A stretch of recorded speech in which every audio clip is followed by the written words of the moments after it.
Hi, we are going to start electromagnetic induction theory, basics, second part. Already we have done the first part. Second part we are doing. Electromagnetic induction. Induction is different from production. We are not producing anything here. We are inducing. In magnetic effects of current chapter, we have studied whenever a current is passing through a wire, there exists a magnetic field in the surrounding. Surrounding means in the perpendicular plane. By Oersted experiment, we have proved this. So, change in electric field produces a magnetic field. Why not the reverse possible? That is a basic principle of electromagnetic induction. So, before going to Faraday's experiments to prove the existence of electromagnetic induction, we will see the basic concepts of magnetic flux and magnetic induction.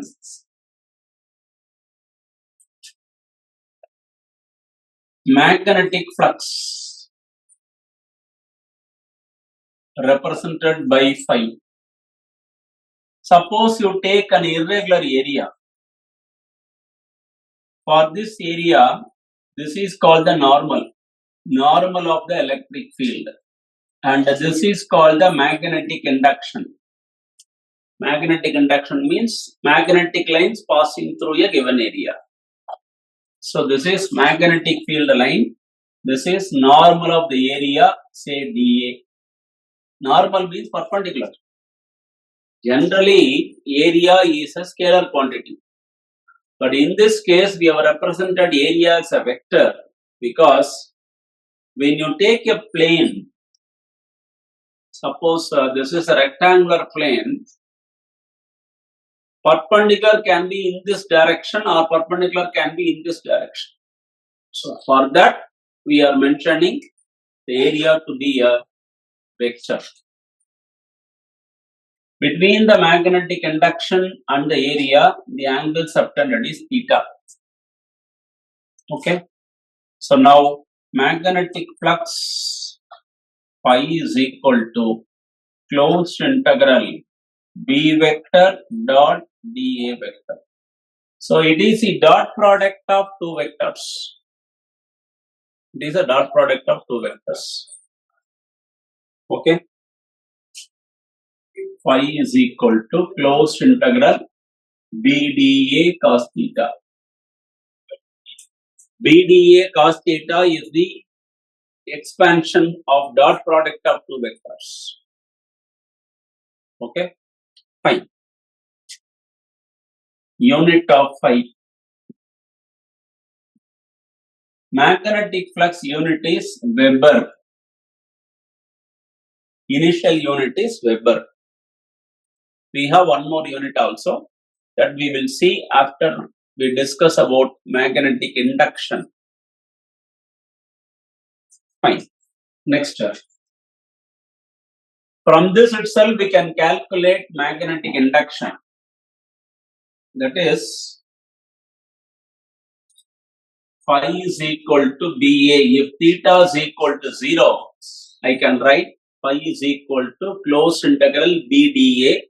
When integrate dA, it will become A, B into A. So B is equal to phi by A. Phi is called magnetic flux. A is the area. So unit Weber per meter square. Weber per meter square is a unit of magnetic flux.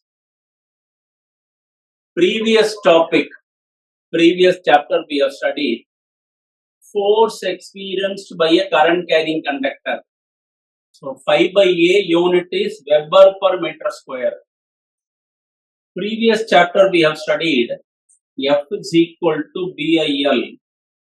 So B is equal to F by IL. Unit of this is Newton by ampere meter. So one more unit for this one is Newton by ampere meter, magnetic induction unit, or Tesla. Tesla is a unit of magnetic induction. So we have three units: Weber per meter square, Newton by ampere meter, Tesla. From this we can put one more unit for phi. Phi is BA. So unit is Newton by ampere meter into meter square. 1 meter get cancelled. We will get Newton meter by ampere. Newton meter by ampere is a unit of magnetic flux, another unit. Okay. So these are the basic information regarding the magnetic flux or magnetic induction, magnetic field lines. Number of magnetic lines passing per unit area normally is called a magnetic induction. Number of magnetic lines passing through a given area is called a magnetic flux. Faraday's experiments.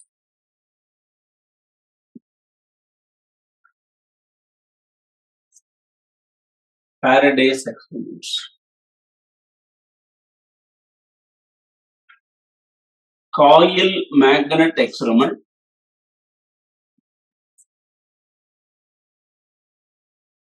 Coil experiment. Coil magnet experiment. Coil experiment. You consider a galvanometer with a coil, and here you have a magnet. When you keep the magnet stationary nearby the coil, initially Faraday expected a deflection in the galvanometer. Generally, galvanometer, when it will show deflection, if there is a current. So, change in current produces a magnetic field. Like that, when the magnetic field from the magnet should produce a deflection, that is his assumption. Initially, he could not get the concept because he kept the magnet stationary nearby the coil. Once he started moving the magnet towards or away from the coil, there exists a change in magnetic field. That change in magnetic field induces an EMF. That EMF produces a deflection in the galvanometer. Okay. So, movement of the magnet. So, that point is very important here. Change in magnetic field induces a current. Say, for example, when you move the magnet, south pole is moving towards, galvanometer will show one side deflection. When north pole is moving towards the coil, the galvanometer should show opposite side deflection. When you move the magnet towards the coil or away from the coil, whether it is south pole towards or north pole towards, there exists a change in magnetic field. So that is a concept. Okay. So this is a primary experiment of Faraday. Second, coil experiment. You have a coil with a connected with the battery and the key. Secondary circuit, we have a coil and a galvanometer. When current is passing through, moment you press the key, there exists a current. Continuously, if you press the key, the current becomes constant, steady current. That is not the case. Momentary current. Moment you switch on, that is, switch on the key or press the key, there is sudden increase in current. That moment, there exists a change in magnetic field. That magnetic field goes to the secondary. That magnetic field goes to the secondary. Secondary, there exists a change in magnetic field. Galvanometer produces a deflection. Continuously, if you press the key, deflection will not be continuous because the current becomes constant now. The thing is, there should be a change in current. Like that, when you remove the key or when the plug key is taken out, what is happening? Current is decreasing. Current is reducing. So when the current is reducing or decreasing, that time also there is a change in current. So that change in current induces a electric field or EMF because of the galvanometer shows deflection. This is Faraday's coil experiment. Coil magnet experiment, coil experiment. Based on these two experiments, Faraday's laws of EMI.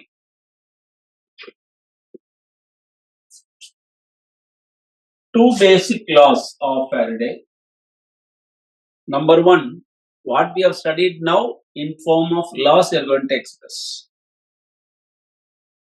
Whenever there is a change in magnetic field, there exists an EMF we have studied now. So whenever there is a change in magnetic flux linked with the closed circuit, an EMF is induced. That EMF exists as long as there is a change in magnetic field. If the change in magnetic field is stopped, EMF is also stopped. So, whenever there is a change in magnetic field or magnetic flux linked with the closed circuit, an EMF is produced. First one. The EMF exists as long as there is a change in magnetic field. That is the meaning, inner meaning. Second one, when you move the magnet faster, the deflection produced in the galvanometer is more. When you move the magnet slower, the deflection produced in the galvanometer is less. So, the change in magnetic field depends upon the movement, the speed of the magnet. The EMF induced here depends upon the speed of the magnet. Okay. So we can write E is equal to d by dt of n phi, where n represents number of turns in the coil. Rate of change of magnetic flux is numerically equal to the EMF induced. This is second law. Okay. Contradiction of this Lenz's law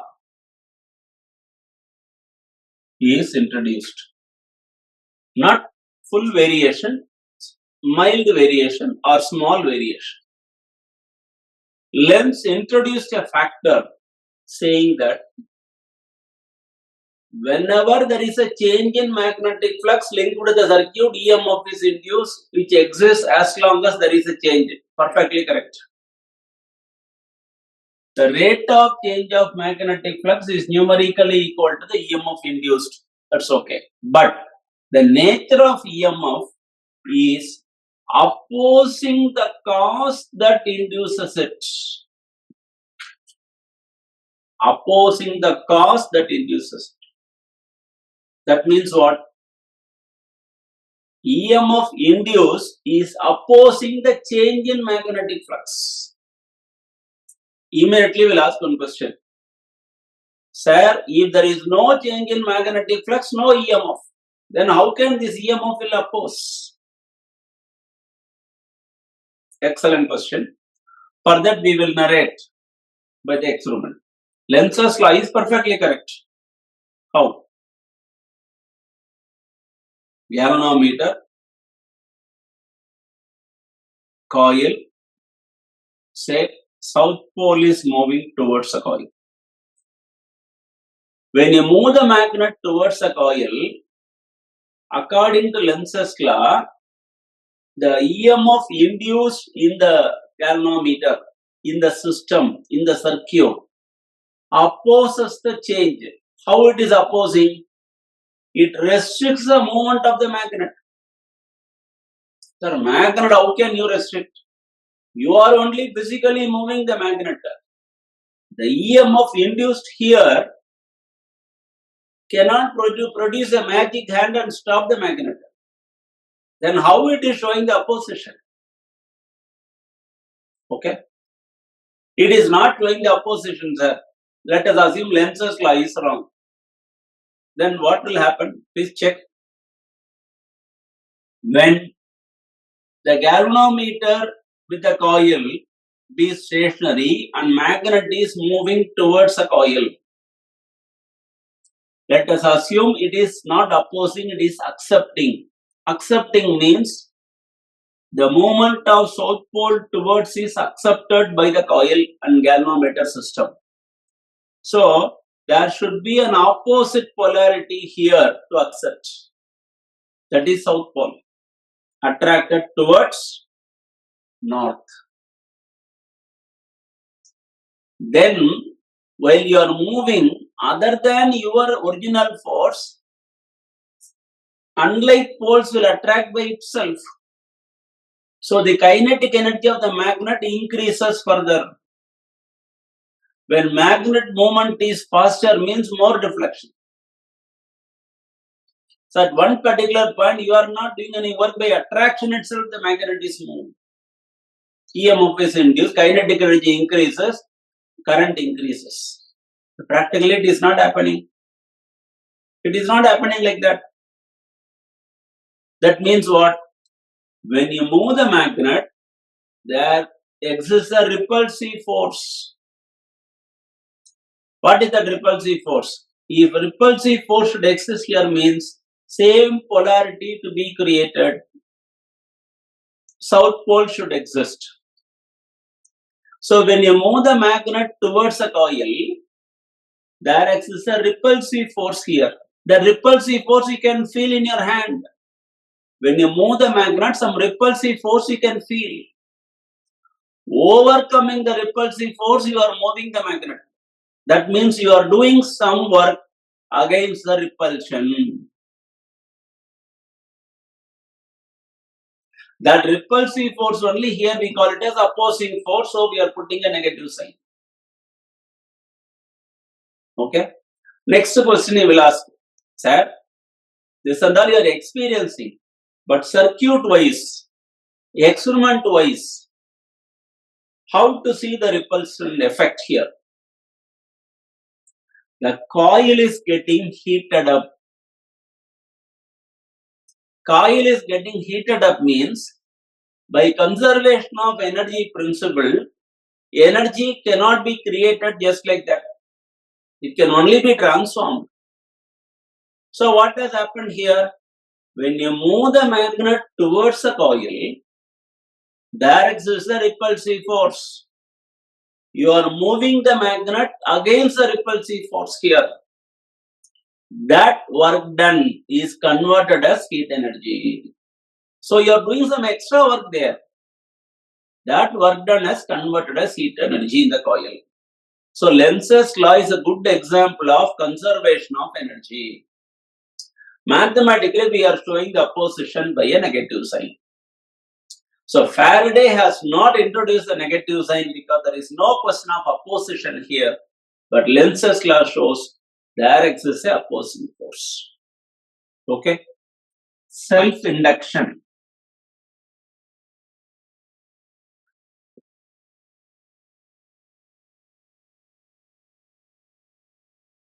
Self-induction by the coil. You have a coil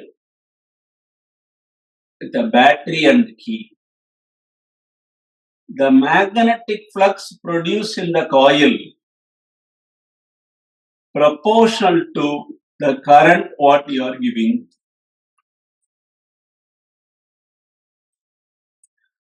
Or magnetic flux is equal to a constant L into I, where L is called coefficient of self-induction. coefficient of self-induction. So I want to define L. L is equal to 5 by I. When I is equal to 1 ampere, L is equal to 5. What is the meaning? Coefficient of self-induction is numerically equal to the magnetic flux linked with the coil when the current passing through is 1 ampere. Okay, fine. Now take this as equation 1. Differentiate equation 1. Differentiate equation 1. What will happen? d phi by dt is equal to L into di by dt. L is a constant. So you are differentiating magnetic flux. Right answer, you are differentiating current. d phi by dt, di by dt. Just now we have seen d phi by minus d phi by dt is E. So instead of this we can put what? E minus E, L into di by dt. Now also you can define L. How? L is equal to minus E by di by dt. So di by dt is 1 ampere per second. Denominator is unity. That is di by dt is 1 ampere per second. Then I can write L is equal to minus E. So coefficient of self-induction is numerically equal to the opposing EMF linked with the coil when current changes at the rate of 1 ampere per second. Rate of change of current is unity, or current changes at the rate of 1 ampere per second. That is called definition of L. Two definition, one with respect to magnetic flux, another with respect to opposing induced EMF. Unit of current L, unit of self-induction L is Henry. So 1 Henry I want to define. 1 Henry is minus 1 volt. What is the meaning? 1 Henry is opposing EMF of 1 volt when the current changes at the rate of 1 ampere per second in the coil or in the circuit. 1 Henry is a unit of self-induction which is numerically equal to the opposing EMF of 1 volt when current changes at the rate of 1 ampere per second. Okay, so this is basic idea of self-induction of a coil. Sir, what is a self-induction of a coil? We call this one as solenoid carrying current.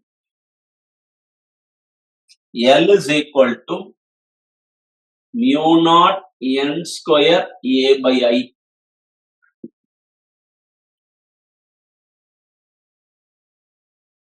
Mu naught permeability of free space. N is the number of turns in the coil. A is the area of cross section of the coil. I is the current which is passing through. This is self-induction of a solenoid carrying current. Already last chapter we have studied B is equal to mu naught Ni by 2R. Circular coil carrying current. For a solenoid, B is equal to Nia, number of turns per unit length into current into area. Now B is equal to 5 by A.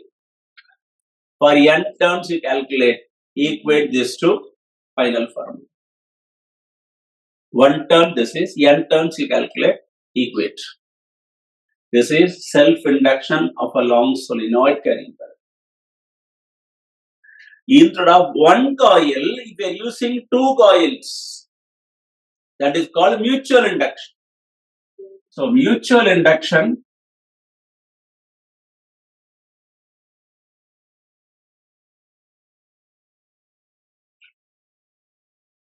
consider one coil, battery and the key. Faraday's coil experiment we have seen now. Same. Secondary circuit, we have a coil with the galvanometer. So the magnetic flux linked with the secondary coil, phi 2. No, sir, I will put this as secondary phi s. No problem, you can. Proportion to current in the primary coil, IP. R phi s is equal to a constant m into IP, where m is called coefficient of mutual induction. Same concepts, whatever we are studying in self-induction, but here instead of one coil, here we have two coils. Derivation concepts same. What? M is equal to phi by I. So when I is equal to 1 ampere, M is equal to phi. So coefficient of mutual induction is numerically equal to the magnetic flux linked with the coil. Which coil? In the primary coil. When in the secondary coil, when the current changes in the primary coil is 1 ampere. Put IP is equal to 1 ampere. M is equal to phi s. Phi s is magnetic flux linked with the secondary coil. IP is a current in the primary coil.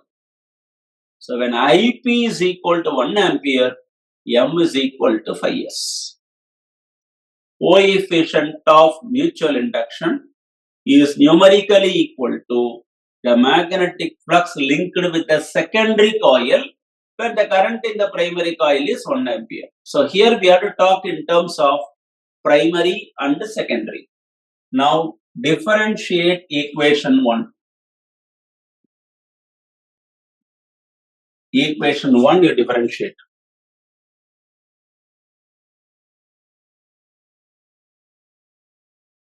What will happen? D phi by dt is equal to M into di by dt.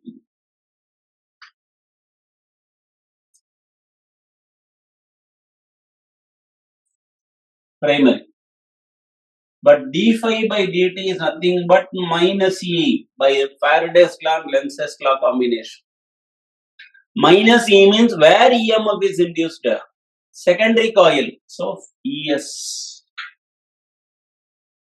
M into di by dt.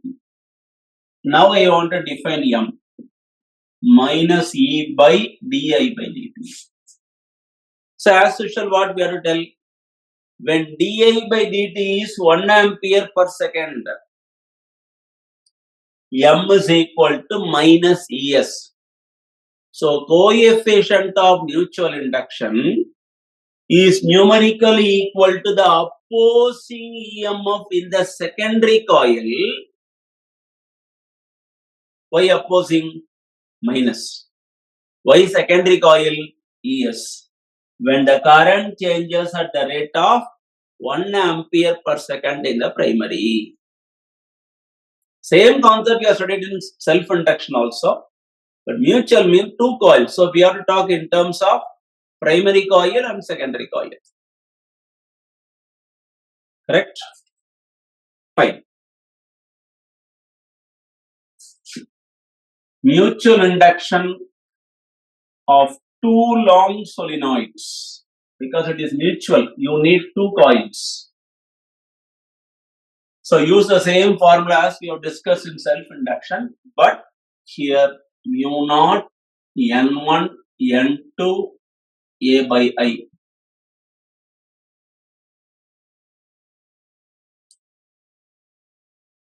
There n square.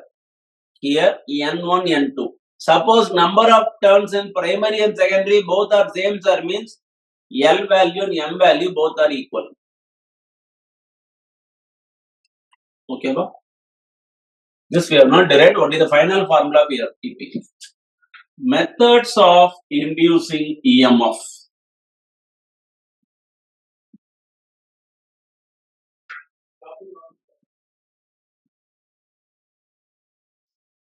Methods of inducing EMF.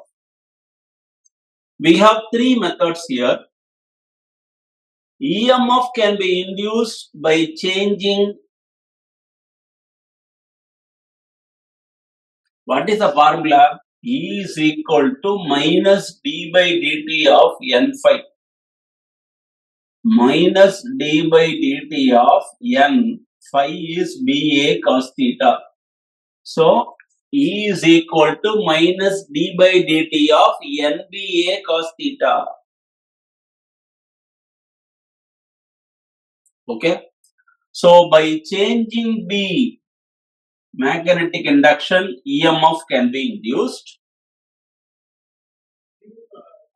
By changing area enclosed by the coil, by changing A, EMF can be induced. Third, by changing theta. That is the orientation of the orientation means direction. By changing the direction of the coil direction change means when you rotate the coil, EMF can be induced. That is called orientation. By changing the orientation of the coil, by changing the area enclosed by the coil, and by changing the magnetic induction of the coil, EMF can be induced. So basic formulas: by changing B,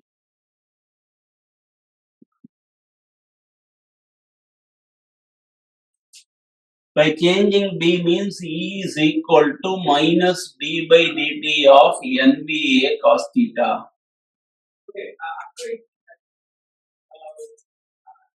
Here B is changed, so remaining things are constant. Minus Na cos theta is constant, dV by dt. So magnetic induction can be changed. EMF can be induced. How will you change the magnetic induction? Faraday's formula. Faraday's experiments. Move the magnet towards or away from the coil. Number of magnetic lines passing through changes. Change the current in the primary coil. EMF can be induced. Change the current in the primary coil. If you change the current in the primary coil, primary magnetic flux changes. That will go to the secondary. Secondary magnetic flux changes. EMF is induced. Okay. Simple. Second one, by changing the area enclosed by the coil. By changing the area enclosed by the coil. How? You consider a rectangular coil, of course, only 3 sides, 4th side is open. Leave it open. This is a perpendicular magnetic field. Cross means perpendicular magnetic field. That means this is a rectangular plane. Magnetic lines are passing like this. So from here to here, magnetic lines are passing into the paper, through the paper. So this is called normal. This is called a normal.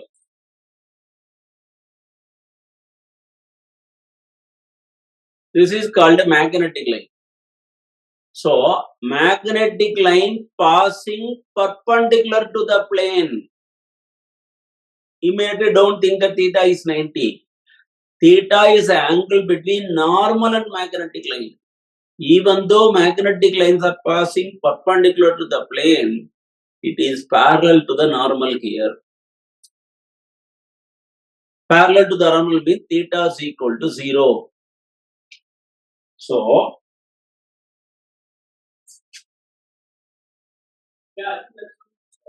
here only one turn, number of turns 1, theta is equal to 0. Xy, x dash, y dash. Keep one rod PQ which is capable of sliding over this. It is not fixed. It can move around. The length of the rod you are introducing is L. Move this rod. What is happening here? The rod moved through a distance. Distance is equal to velocity into time. V into dt. V into dt. Okay. This is the distance moved. So EMF formula minus d by dt of NBA cos theta.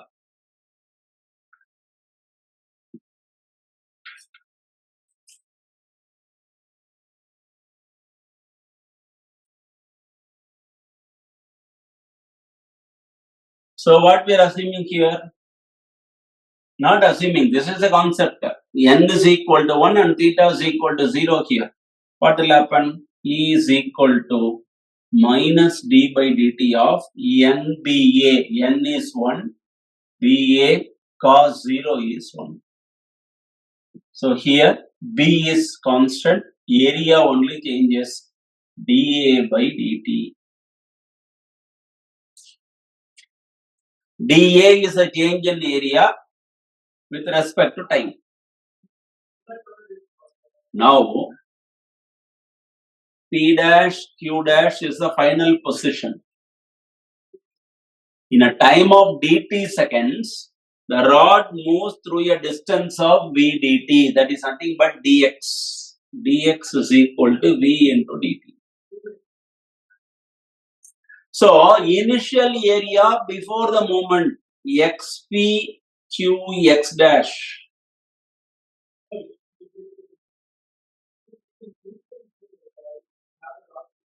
After movement, final area is x p dash q dash x dash. We want change in area. Therefore, change in area dA is equal to, this is called change in area, rectangular path. What is the value? Velocity into time, V dt. Breadth, what is the length? L. Rectangle, length into breadth only area, LV dt. Therefore, EM of E is equal to minus B into, instead of dA we can write VL dt by dt. E is equal to minus BLB.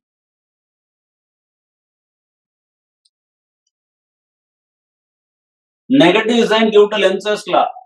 When you move the rod toward that side, or from here if you move inside, there exists a change. Whether magnetic lines decreases, magnetic lines increases, that is not a problem here. Change in magnetic field occurs. So that change in magnetic field induces an EMF which opposes. So minus sign. Minus sign, wherever you are getting an induced EMF, it is due to Lenz's law. So minus BLV is the EMF induced when the area enclosed by the coil changes. This is second part of methods of inducing EMF. Third one, by changing the orientation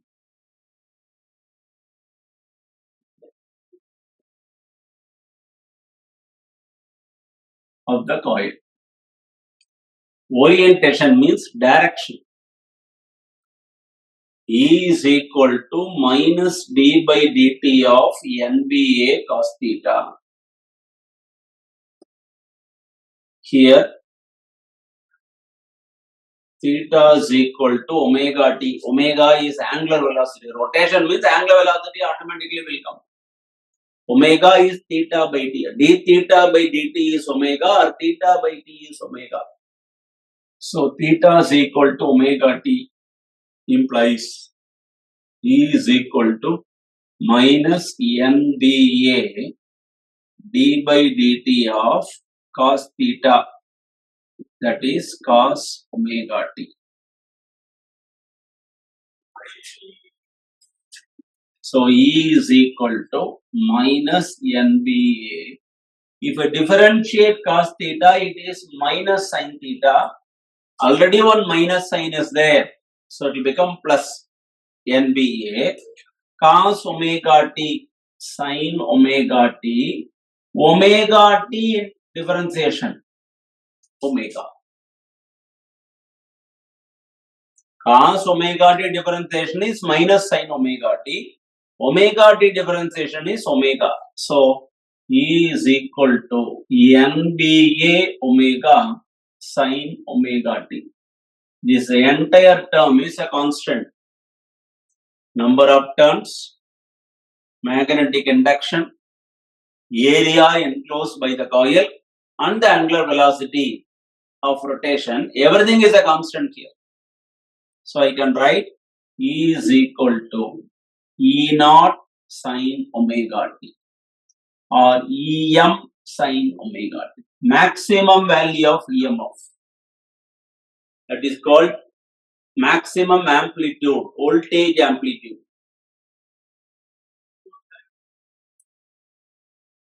This is the equation.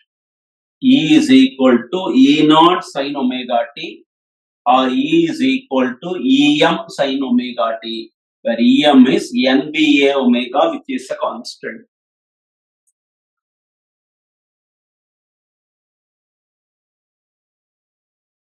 Okay. Depending upon omega, the value of E changes. Not omega, omega t. Omega t is nothing but theta.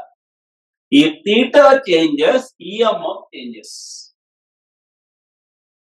So this is the formula for changing the orientation of the coil and how this coil is rotating, what is the different angle of rotation. For that, what is the value of E? How EMF is induced, we are going to discuss in 5 cases. 5 cases means case 1, theta is equal to omega t is equal to 0. This is 0 means sin 0 is 0. I can write EMF is 0. Second case, theta or omega t is equal to 90 pi by 2.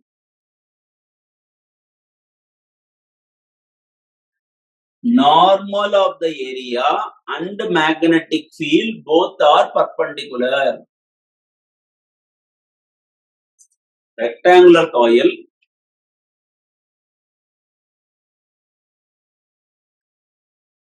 This is normal. Perpendicular to the plane. This is called magnetic field. Magnetic field direction and normal direction both are pointing along the straight line, same line, theta 0. But you are telling magnetic field is passing perpendicular to the plane, but parallel to the normal, theta 0. Rotate. When you rotate the coil, normal will go down, but magnetic field is same. So, magnetic field is passing parallel to the plane. Parallel to the plane means perpendicular to the normal. Theta is equal to 90. Rotate. Now area will be this side. Magnetic field is like this. Magnetic field line will direction will not change. Coil alone rotating. theta is equal to 180. Rotate, same magnetic line. Theta is equal to 180 plus 90, 270. Rotate, magnetic field and the normal both are parallel. Theta is equal to 0 or 360.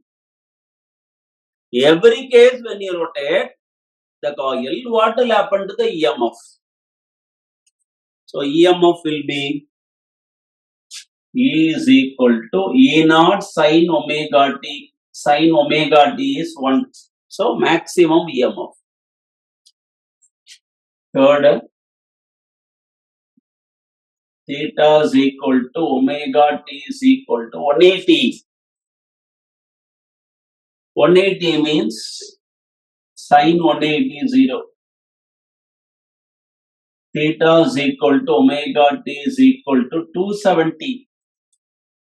270 means sin 270 minus 1. So minus EM you will get. Minus EM. And finally, theta or omega t is equal to 2 pi. That is 360. When you say theta is 360, EMF is 0. So 0, positive maximum, 0, negative maximum, 0. How the EMF looks like? 0, positive maximum, 0, negative maximum, 0. So it is alternating EMF, alternating current. 5 different rotations, EMF is produced, induced. That induced EMF will look like this. No, sir, induced current only I will tell, sir. Current, EMF is induced, so current is produced from that. E is equal to Em sin omega t means current I is equal to Im sin omega t. Same, maximum EMF, maximum current. Okay. So how this coil rotation? The diagram we have to draw. The slight complicated diagram. Change in orientation of the coil induces an EMF.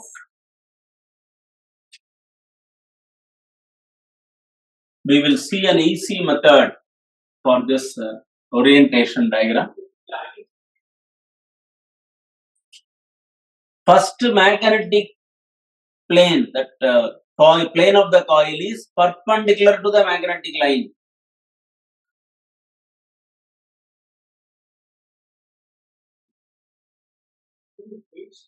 Normal of the area and the magnetic field both are parallel, but magnetic field is passing perpendicular to the plane. Second one parallel, third one perpendicular, fourth one parallel, fifth one perpendicular. So 3 perpendicular position, 2 parallel position of the coil with respect to magnetic field. So a method to draw.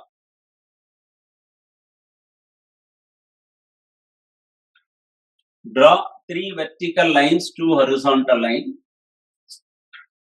Below that also same, 3 vertical lines, 2 horizontal lines. Easy method to draw the 5 positions of the coil. Join this.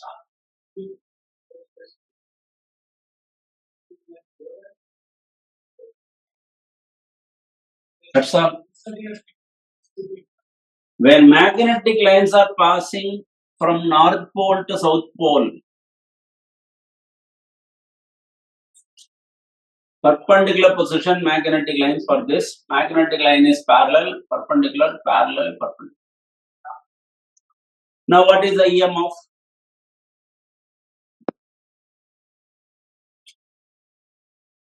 From the center,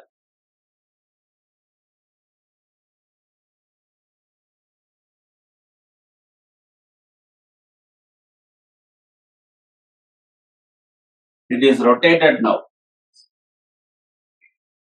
clockwise.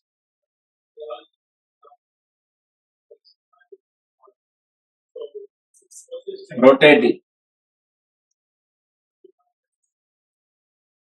So magnetic line and normal both are parallel. Case 1, EMF 0. Magnetic line and EMF both are perpendicular. Normal and magnetic line both are perpendicular. EMF is maximum EM. Second. Third one again 0, 180. Fourth one negative maximum. Fifth one maximum. 0, pi, 2 pi. That is theta or omega t. Y-axis EMF. 0, positive maximum, 0, negative maximum, 0.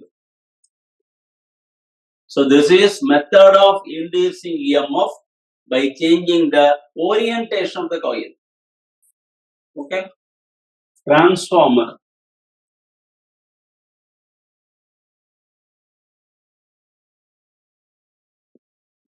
Transferring the former. Converting low voltage high current with high voltage low current. Low voltage to high voltage step up transformer. High voltage to low voltage step down transformer. It is based upon the principle of electromagnetic induction. In that, mutual induction. EMI is the principle of transformer. Alternating current only transformed. We are talking only about AC transformation here. DC we are not talking at all. Transformer is a alternating current device. Primary coil, secondary coil, voltage ES, EP primary, potential or voltage potential difference, secondary coil ES, number of turns NP, number of turns NS. Definitely there should be different number of turns in primary and secondary. So by the law of Faraday and Lenz, phi p proportional to d by dt of np or n phi. Phi s is equal to d by dt of n phi, where number of turns in primary and secondary are different, they are not equal. Divide one by the other.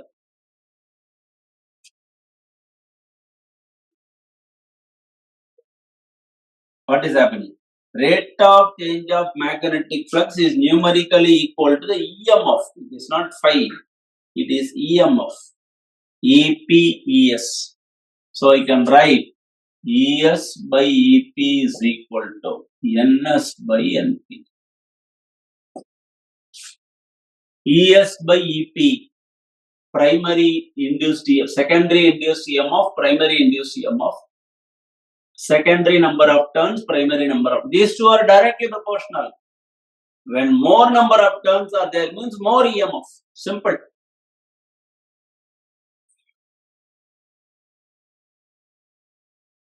See, the power in an inside, that is primary side or transmission side, is the same in the other side also. That is called for ideal transformer. What is the meaning of ideal transformer? No change in power loss, no loss in power loss. Primary circuit, whatever power you are giving, same power you are receiving in the other side also. That is called ideal example transformer, that's all. Practically it is not possible. Because we have four losses. Eddy current losses, hysteresis losses, flux losses, and copper losses. Four losses we have. Because of that, the power what you are giving in the primary is not 100% in the secondary coil where you are receiving the power. Okay, ideal transformer output power is equal to input power. Output power is what? Output voltage into output current. Input voltage,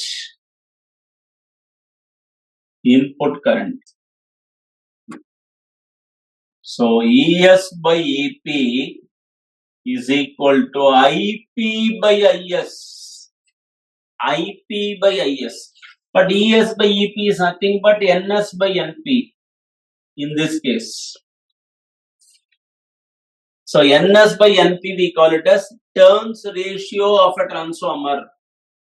Turns ratio means number of turns in secondary by number of turns in primary. That is called K. Ideal transformer only this is possible. Then what is called step-up transformer? Step-up transformer means low voltage to high voltage. So number low to high voltage. Secondary voltage is more, primary voltage is less. So number of turns in secondary is more, primary is less. Step-down transformer, high voltage to low voltage. Primary is high, secondary is low. Primary turn is more, secondary turn is less. Currents are reverse. This is called step up and step down. Efficiency of a transformer. Efficiency is nothing but output power by input power into 100%. Always output power is less than input power because of various losses. So efficiency generally it is less than 1 or less than 100%. Ideal transformer what we have discussed here is PO and PIN both are equal. We have assumed. In that case efficiency is 100%. So efficiency of ideal transformer is 100%. Okay. The losses what we have studied can be minimized. You cannot, can be reduced, but you cannot eliminate the loss. Definitely there will be some power loss. Okay, so these are the basic information in electromagnetic induction, second part chapter. Next we will see the alternating current chapter. That is also second part. Already we have discussed EMI and AC basics before itself. Now we are grouping, we are writing separately EMI, separately AC. Two different topics. So this is electromagnetic induction part 2. Thank you. We'll continue.